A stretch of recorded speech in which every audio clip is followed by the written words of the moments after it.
Good morning. It's still morning here in Salem. Good morning, everyone. Welcome to Coaches on the Couch. I think it's episode 7. I don't really remember. We're still late with this one, just like we were last week. Been a busy time as we get ready for conference championships coming up in 2 weeks from today, which is a scary and exciting thought. Don't get me wrong, scary and exciting. But yeah, let's go over what we've been doing the last week. I'm riding solo today. Sydney's got some appointments off campus, so she was like, "You can do it without me," and I was like, "Okay," because we got to get it out. But I do have our new couch buddy right now. Haven't named it yet, but thanks to Anna Hornbeck for winning that at bowling when we went a couple weeks ago. So anyway, here to talk about the meets this last weekend and what we've been doing this week. Looking forward to Linfield coming up in a couple days, and then we'll go from there. So last Friday, Saturday, we swam Lewis and Clark and Puget Sound. The women came out 1-1. The men came out 0-2 in that. Lewis and Clark, it was pretty expected that we would take that win on the women's side. Just they're down in numbers a little bit and a little bit in talent. Very good team, but and they can put it together, and they will put it together for conference on that top end of theirs, as evident by their 400 medley relay from midseason, where they're just slightly below us. But when it came to a dual meet, like there was never, I think, a doubt that our depth would win out. And again, no disrespect to Lewis and Clark by any means. I definitely think they're doing a great job over there. And I know they'll return to being a really strong program here soon. On the men's side, kind of just the inverse of the men's meet. Again, knew that it'd be an uphill battle for our men. They don't have many more men than we do. I think maybe they only have one more than we do. But my goodness, their men are talented top to bottom. Just very, very strong in pretty much every event. They've got someone who can go out and win the event when it comes to a dual meet status. Again, I'm excited to watch them at conference as well. I think their men can make some noise, and if things break really well for them, I think they could rocket up the stands. Again, the small team will probably come back to be a little bit of a limiter for them, but they swam really well against us. And so I think they'll have a really good meet. Overall, for our men's team on that day, we did a good job, right? We swam where we needed to swim. We had some good races, some close races. And really right now at that time, that's what I want. I want them to be racing well, to be racing confident, fixing or implementing new race strategies or improving their race strategies as we head into these last few meets. And just trying to get their hand on the wall, right? Because it's a low stakes setting at the end of the day. For both the men and the women, it's a low stakes setting at a dual meet, right? Dual meets do not impact conference standings in any sort of the way. We are blessed and cursed in that way when it comes to the sport, where how you do in the regular season has absolutely no bearing with how you can do at the postseason conference championship. Good meets on a Friday night. Excuse me. And then Saturday, quick turnaround, right? Friday night to Saturday morning, swam UPS. Very good men's team. Probably depending on how things go at the conference, they're either going to win or they're going to finish second on the men's team. I think that's my prediction, at least. So for the men, and it was, much like when we swam Whitworth, right? Mathematically, probably not going to win the meet, but again, making them earn their wins, giving them tough races, while also focusing on what do we need to do to get ready for conference. And I was really happy with how our men swam. Definitely starting to round into form. Our distance swimmers are looking good. They're tired, but they're looking good. And that's one thing for distance the spring usually shows, right? They come out of winter training and they're either just as fast or faster sometimes than their midseason meet, and they get that big block of training in them, and they're firing on all cylinders. The sprinters, I've talked with a handful of them, and I will obviously 100 and down, but they're definitely tired. They feel like their pop isn't quite as there as it was. Compared to Bruin, and obviously that's a really hard comparison, right? Like we're suited, we're slightly rested for Bruin. So to compare how you felt at Bruin to how you feel now is really tricky. But at the same time, it's the most recent thing before we had our dual meets that they were comparing to. So I get it. Women's meet, very, very similar in terms of like how we were feeling, I think overall. Very close meet. We were up by 1 going into the last 3 events and ultimately ended up losing by 15. It's just the way breaks were with the 5, the 1 breast and the relay.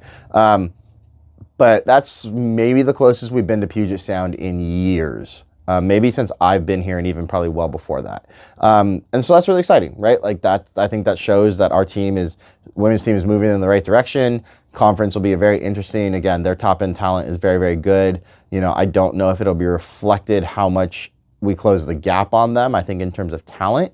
But I think we have a real shot to make noise at conference, and swimming against UPS this last weekend gave me a lot of hope for that. UPS, it was down some of their heavy hitters who are abroad, and so that you got to take that into account. But like again, I'm not trying to discredit how our women swam by any means. They swam really, really well. I'm excited to see how we swim this weekend against Linfield in our final meet. Again, I think at this point, our depth is finally starting to really show through, and our ability to move people around, and we are closing the gaps on teams that we have been having huge gaps on for the last handful of years, or it's been a really long time. So yeah, we'll see how it goes. So let's look forward to Linfield before we kind of talk about what we've been doing this week. Linfield's in 2 days for us. The men's meet, I kind of predict, will be a little bit like the Lewis and Clark meet.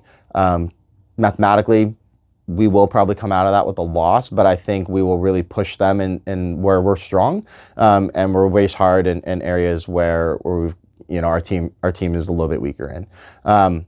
Again, that's just the reality of where our men's team is at in the moment. It's hard when you have a small team, but our men are definitely working really hard to strive to be better, to be competitive across the board. And I really appreciate that. I don't feel like I have to pull their teeth to have them be competitive. I don't feel like I have to build them up just to face a team that they know they might lose to. That hasn't been every iteration of this team. We have had that at times. And so I really appreciate how far we've come that way. And it's our last opportunity to really get practice before we go to conference, before it really matters for a lot of them, right? We put so much pressure on ourselves for conference. This is the one final opportunity to try something new without really risk of thing. Like if I try something new and it fails, like I'm going to be a failure. It's like, no, you're not. It's just in that moment, it didn't work, right? But a dual meet, one more chance. Let's see where it goes. For the women, again, it'll be really close. If we can beat Linfield, that'll be awesome. That's not my end goal with this meet. My end goal is to make sure our women's team feels confident and prepped for conference. If we come out of that with a win, fantastic. If we come out of it with a loss, that's okay too, right? Ultimately, at the end of the day, did we do what we needed to do on Saturday to feel really confident in 2 weeks from now? I think it'll be close, but the chips will fall where they fall, and we'll see where we go. Again, my priority is conference at this point. If this was the fall, yeah, it'd probably be a little bit of a different story, and I'm not afraid to admit that. But I'm not saying I'm going to throw the meet by any means. I still want us to win if we can, but ultimately, let's see where we can get with conference, and go for there. So that takes us into where are we now? Training wise, so this was our last truly hard week of training for almost everybody. We start our come down kind of tomorrow. You could argue today's kind of an active recovery day for us. And so our sprinters will definitely start coming down. Mid distance will start coming down middle of next week, and then distance kind of a little bit toward the end of next week. And yeah, it's a fun time. I call it peak performance. I don't like calling it taper, because I think a lot of people who come into this program, a lot of them, their taper expectation is like, get out of practice early, don't do a lot of yards, and I'm having fun. And yes, I want you to have fun, but I don't intentionally shorten practices so that we don't have to feel rushed. And I do hyper focus now on the details and the effort, right? You got to give us the effort that we're asking. You got to focus on the details now so you don't have to worry about it in 2 weeks. And if we get out early, great. But know that your yardage isn't going to just fall off a cliff, right? Like between a 3.5 day meet, you're going to swim a couple thousand yards just in warm up, cool down alone. They have to be ready for that. Their bodies have to be ready to handle that.